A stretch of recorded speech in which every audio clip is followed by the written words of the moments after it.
मित्रों नमः संस्कृताय।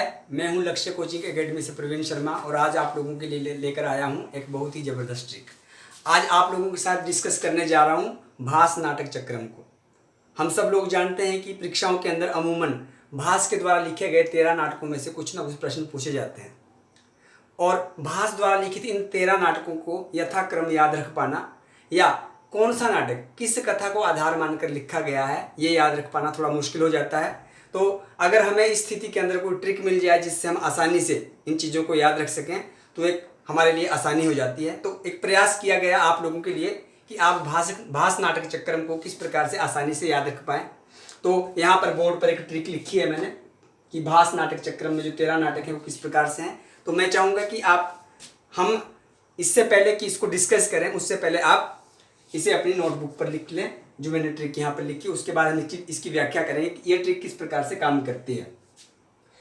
भास नाटक चक्रम, प्रतिमा और अभिषेक दो मित्र थे। ठीक है, आप समझ लें, इसको कहानी ले लें आप या इसको ट्रिक ले लें, मगर इससे आप आसानी से याद रख पाएंगे। प्रतिमा और अभिषेक दो मित्र थे। उन्होंने बाल्यावस्था की 5 रातों में 2 दूतों के माध्यम से कर्ण का उरुभंग किया। उसके बाद वासव दत्ता ने प्रतिज्ञा की और चारुदत्त को मार डाला। ठीक है, तो आपने ये सारी लिख लिया होगा, आप आसानी से लिख लें इसे। आप चाहें तो स्क्रीनशॉट भी ले सकते हैं इसका और उसके पश्चात आप इसको लिख सकते हैं।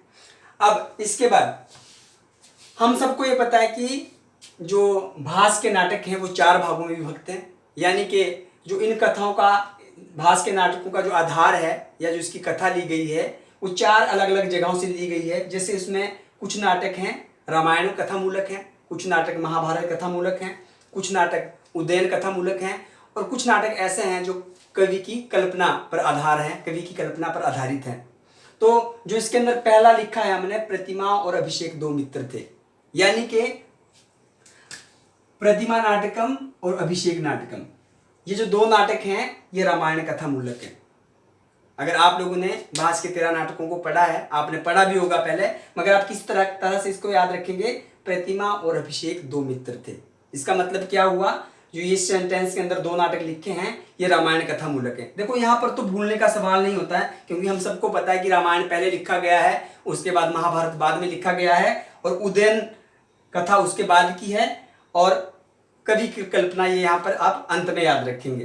तो जो शुरू के 2 नाटक हैं ये रामायण पर आधारित हैं। उसके पश्चात जो नंबर 2 के अंदर लिखे गए हैं ये महाभारत की कथा मूलक, मतलब महाभारत की कथा पर जो आश्रित हैं, इनका जो कथा ली गई है वो महाभारत से ली गई है। इसके अंदर जैसे यहाँ पर लिखा है उन्होंने बाल्यावस्था की, तो बाल्यावस्था से हम क्या लेंगे, बालचरितम। बाल्यावस्था से क्या याद रखेंगे, बालचरितम। 5 रातों में, 5 रातों से हम याद रखेंगे पंचरात्रम। ठीक है, 2 दूतों के माध्यम से, तो 2 दूतों से यहाँ पर 2 दूत नाटक इसके अंदर आते हैं, दूत घटोत्कचम और दूत वाक्यम। ठीक है, तो 2 दूत से हम यहाँ पर 2 नाटकों को याद रखेंगे, दूत घटोत्कचम और दूत वाक्यम। 2 दूतों के माध्यम से क्या याद रखेंगे हम यहाँ पर, मध्यम व्यायोग। उसके पश्चात कर्ण से हम याद रखेंगे कर्णभारम और उसके बाद उरुभंग किया। और यहाँ पर एक नाटक और है उरुभंगम। ठीक है, जिसमें भीम द्वारा दुशासन के उरुभंग को करने का इसके अंदर वर्णन आता है, उरुभंगम। उसके बाद जो तीसरा आता है, वासव दत्ता ने प्रतिज्ञा की, जो उदयन कथा मूलक है। यहाँ पर 2 नाटक हैं, स्वप्न वासव दत्ता और प्रतिज्ञा योगंधरायणम। तो ये जो 2 नाटक यहाँ पर हैं नंबर 3 के अंदर लिखे हैं ये उदयन कथा मूलक हैं। और जो नंबर 4 के अंदर लिखा है चारुदत्त को मार डाला, ये कवि की कल्पना पर आधारित हैं, दरिद्र चारुदत्तम या चारुदत्त, और मार डाला में जो मार है यहाँ से हम याद रखेंगे अविमारकम। तो इस प्रकार से जो भास ने 13 नाटक लिखे हैं अलग अलग डिवीजन के हिसाब से हमने यहाँ पर इनको लिख दिया है। और आप इसको याद कर लेंगे तो आप कभी नहीं भूलेंगे कि किस प्रकार से जो 13 नाटक हैं किस नाटक का कथनक कहाँ से लिया गया है, हम इस ट्रिक के माध्यम से आसानी से याद रख सकते हैं। अब भास नाटक चक्र के विषय में जो 2-3 बातें हमको और याद रखनी है, जिनका संभावना रहती है कि परीक्षा में इस प्रकार का प्रश्न भी पूछा जा सकता है, वो एक चीज ये है कि जो भास के नाटकों 13 नाटकों को प्राप्त किया उसके विषय में जो टी गणपत शास्त्री हैं, इन्होंने 1912 में त्रिवेंद्रम से 13 कृतियों को प्राप्त किया और इन 13 कृतियों के अंदर रचना शैली की समानता होने के कारण ही इन्हें माना गया कि भास द्वारा लिखित हैं। एक प्रश्न और इसके अंदर हमको याद रखना है कि भास के समय के विषय में यदि पूछा जाता है तो हमको याद रखना है कि 500 से 600 ईसा पूर्व, मतलब अगर हम दोनों के बीच का रहे तो लगभग 550 ईसा पूर्व जो है भास का समय माना जाता है। तो इस प्रकार से हमने यहाँ पर डिस्कस किया कि भास का नाटक चक्रम, जिसके अंदर ये 13 नाटक हैं, कौन सा नाटक का जो कथानक है कहाँ से लिया गया है और किस कथानक के आधार पर कितने नाटकों की भास ने रचना की। तो ये 4 प्रकार से मैंने आपको यहाँ पर बताया और मैं उम्मीद करता हूँ कि आपको ये प्रयास अच्छा लगा होगा।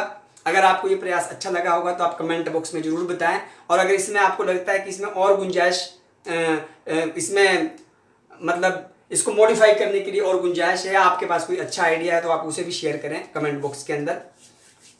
Thank you very much.